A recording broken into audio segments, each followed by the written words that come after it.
பூக்கள் பூக்கும் தருணம் நிறைய போச்சு. 2 லைன் கேட்கலாமா?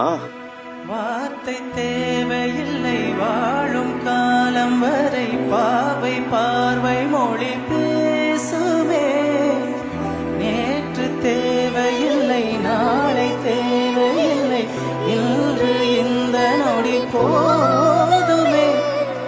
யார் என்று அறியாமல் பெயர் கூட தெரியாமல் இவளோடு ஒரு சொந்தம் உருவானதே.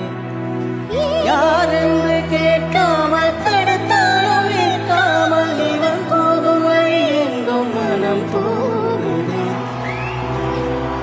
இதயம் முழுதும் இருக்கும் இந்த தயக்கம் எங்கு கொண்டு நிறுத்தும்.